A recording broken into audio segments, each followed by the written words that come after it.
Well, here we are, Lynchburg, Tennessee, hometown of Mr. Jack Daniels' original silver cornet band. Now, the year is 1905. Now, Lynchburg is just a quiet country town. Got no railroads, got no automobiles to speak of. And, of course, we got no radios, no TVs, jukeboxes, nothing like that, not in 1905. No, it's just quiet. And Lynchburg is a small town, too. Population, right around 400. Do you know how you can tell when you are really in a small town? Just take a deep breath. No, that's right. You take on a warm summer evening like this when the air is soft and sweet and not going any place in particular. You can stand in one place and take a series of deep breaths. And if you're really in a small town now, your nose is going to paint the whole picture for you. That's fact. Let me show you how it works right here in Lynchburg tonight. Oh, yeah. Oh, isn't that sweet? Henry Holt's been mowing his yard. Isn't that nice? That smell of fresh-cut grass on a warm summer evening. I like that. Let's smell over here and see. Oh, yeah. Well, somebody's been baking a pie. Apple, I think. One thing I really like, it's that smell of fresh-baked apple pie. No, wait a minute. No, sir. Dadgum, that ain't apple. You know what I believe? I believe that's rhubarb. Oh, yeah. One thing I like even better than fresh-baked apple pie, it's fresh-baked rhubarb pie. Well, over here, let's see if we... Yeah. Well, that's the livery stable. There's no mistake in that, I guess. And back over here... Oh, say, now, that's a good smell. You know what that is? That's the peanut roaster, been moved out on the sidewalk in front of the drugstore, special for tonight's band concert. Can you all see the drugstore from where you're sitting? It's that little gray building there on the corner of the square. It's kind of behind a tree there. But do you see the electric light on in the window? Do you know that is the first electric light in Lynchburg? Right there. Yeah. Dr. Dance's drugstore. Yeah. Good smells. Yeah. Good town. Nice, friendly people. Good, warm summer evening. Just right for a band concert.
There you go. Rodney Hill. All his solo. Look. Everybody else. Come on, come on, come on. Mr. Jack Lane, the Silver Cornet Band.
I was down at the county fair here recently, and I saw a man down there demonstrating a new gadget, and I'll tell you, that was the thing to watch. He stood out there. I must have stood and watched him for about an hour. He went through his pitch maybe 12 times. I don't think he took a breath. I know he didn't change his inflection, and he had them mesmerized. He had people cry. They were up there buying them, buying. If I'd stayed another 5 minutes, I probably would have bought one of the dumb things myself. But I didn't. But I'll tell you now, I'm not much good at taking off on folks, but he was something rich, and I'd like to share him with you tonight because what he did, he just stood out there, see. And he said, all right now, friends, if you'll just gather in a little bit closer, I'd like to spend a moment or two of your time to talk to you here about something which I know touches you all very deeply. Now, friends, I represent the Punxsutawney Manufacturing Company of Oswego, Michigan, manufacturers of the finest in the home appliance line since 1902. Now, friends, it would be an insult to your intelligence for me to come out here and try to tell you what a vacuum cleaner is, because I know, friends, that most, if not all of you, have such a cleaner in your homes at the present time. But, friends, I do not represent just a vacuum cleaner. No, sirree, Bob. I represent, as I have said, the Punxsutawney Manufacturing Company of Oswego, Michigan, manufacturers of the first all electrically powered, super-powered vacuum cleaner, the Bomatic vacuum cleaner. The vacuum cleaner with all the features, not the least of which is its sleek design in addition to any household, as I'm sure you ladies will agree. But friends, let me demonstrate to you a few of the engineering principles and operating procedures which have placed the Bomatic so far ahead of its competitors. Now, if you'll notice, first of all, the double hose arrangement, an exclusive feature with the Bomatic. Now, the first hose, of course, is the hose, while the second hose, as you probably already guessed, is the hose. Very useful for spraying shrubs, trees, or even for painting a wall or two. So, friends, as you can see, it is just as simple as and picks up the dirt and puts it right under the rug, you see?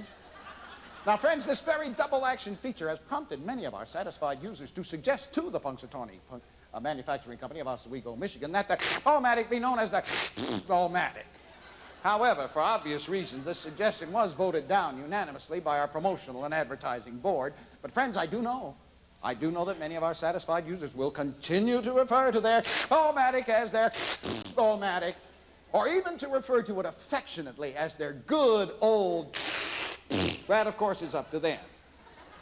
Now, friends, this brings me to the central control panel, which is conveniently located here on the top of the unit, as you can see. Now, your Bomatic comes equipped in 3 speeds. You have your low speed, you have your high speed, and you have your overdrive.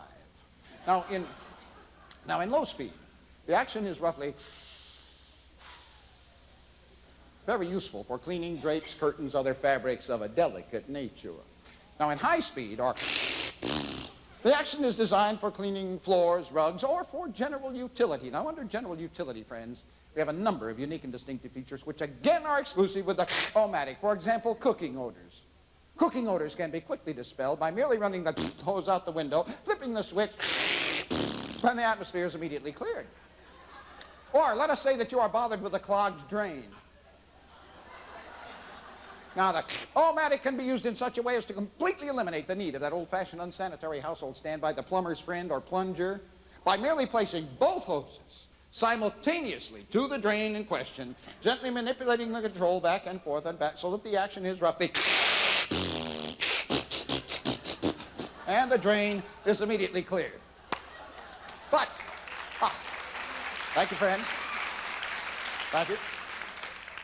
But in overdrive, aha, my friends, it is in overdrive that our superiority is so clearly noted. The violent lends itself to so many uses that I shall only be able to mention a few. For example, let us say that you have some topsoil in your front yard which you wish transferred into your backyard.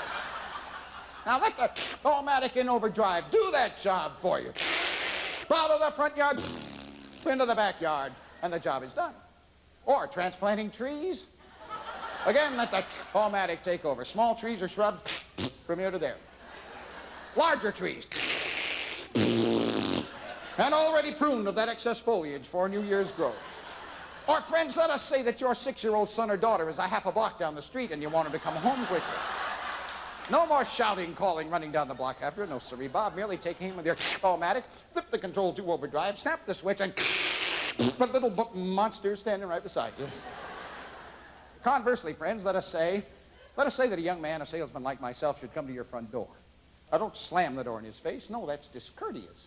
Merely very carefully and surreptitiously take aim with your Bomatic, flip the control to overdrive, snap the switch, and he's across the street talking to Mrs. Jones before he knows what's in him. Well, now, friends, I see that my time is just about up. So on behalf of my sponsor, the Punxsutawney Manufacturing Company of Oswego, Michigan, whose motto is and never the shall, is fast becoming a household phrase, let me extend my appreciation to each and every one of you for your kind and courteous attention here this evening and say to you all once again, thank you, friends, and... Oh.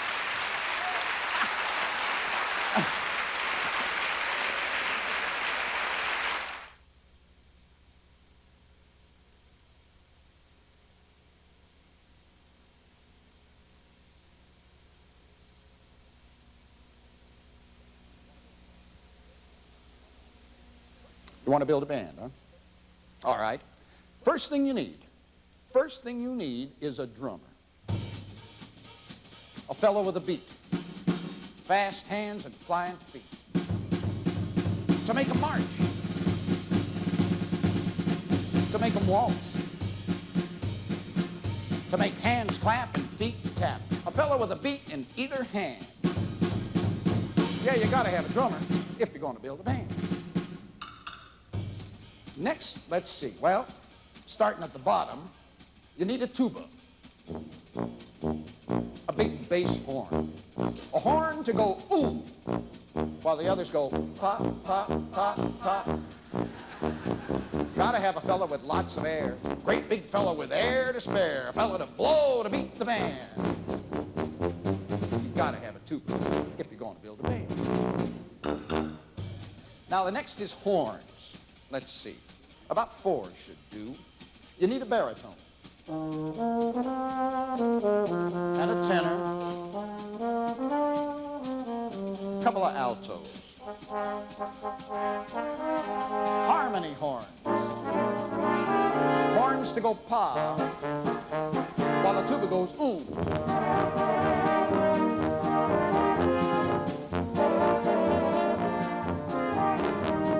Listen to them there, ain't they grand?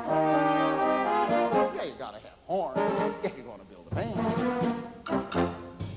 Now you want a cornet band, you say. Well, so then you better have cornets.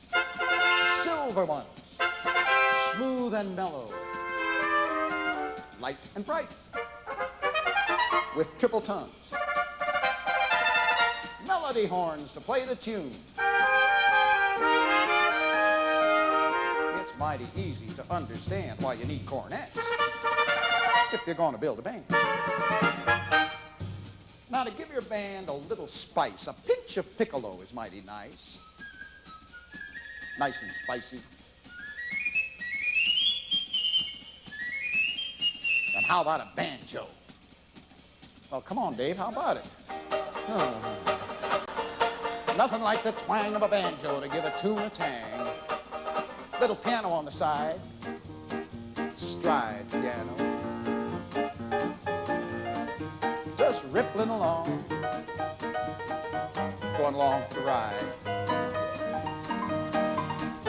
With a banjo twang, the thrill of a trill from the piccolo,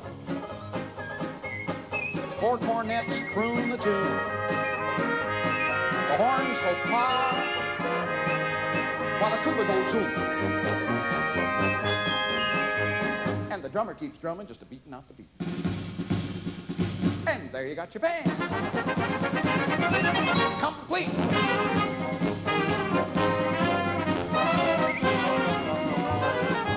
No, dadgum, I plumb forgot. You gotta have a leader. Yeah. Gotta have a fine-looking fella to stand up front and wave his hands. To make him play soft or loud, play fast or slow,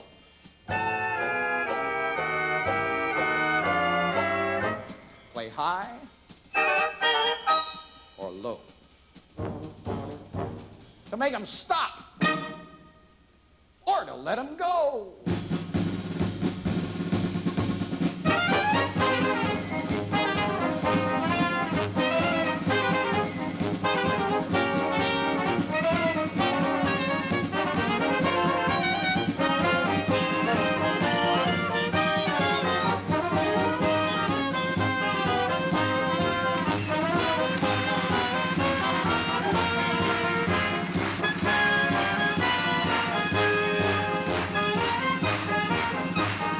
That's how you build yourself a band. All right. Here, Mr. Jack Daniels Band. Start.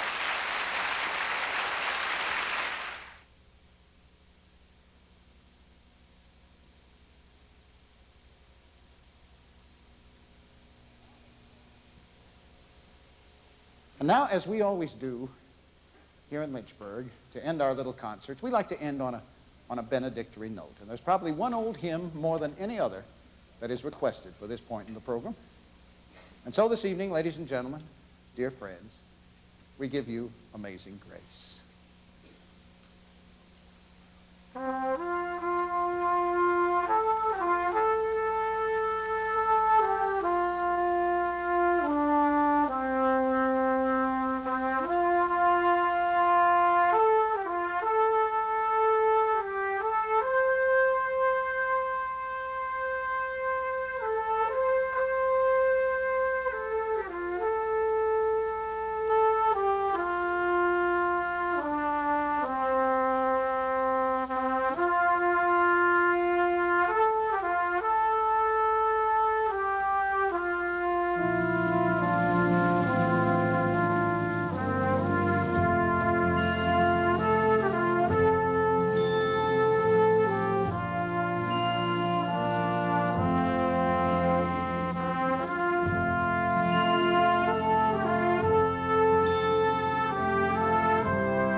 me tell you about a town in Tennessee, about as far off the trace as a town could be, called Lynchburg in the county known as Moore. You've heard it before, but I'll tell it again, the tale of one of those Lynchburg men whose name I guess will live forevermore. Now, it's just a little feller, as I recall, didn't stand more than about that tall, 5 foot, maybe 5'2". Always wore a big wide planter's hat and a long tail coat hung down like that. But my, the big things that little man could do.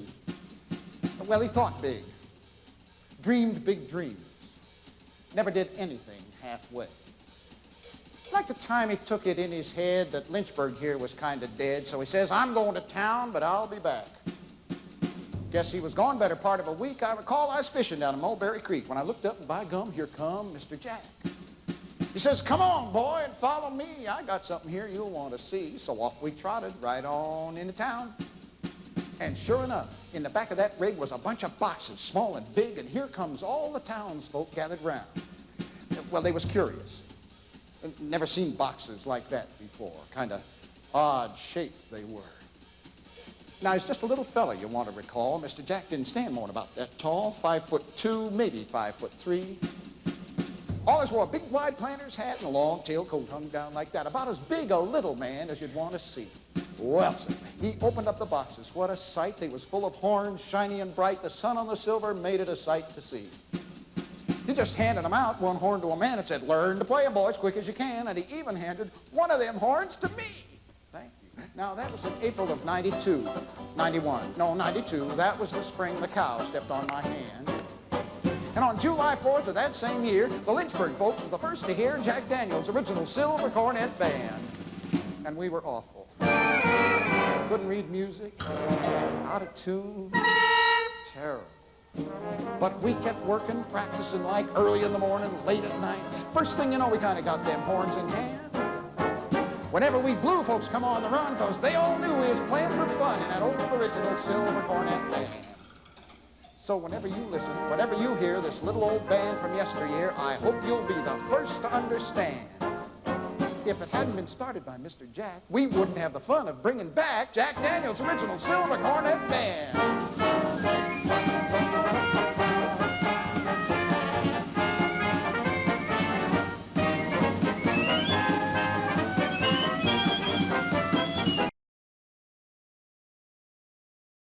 Now, he's just a little fella, you want to recall. Mr. Jack didn't stand more than about that tall, 5'3", maybe 5'4".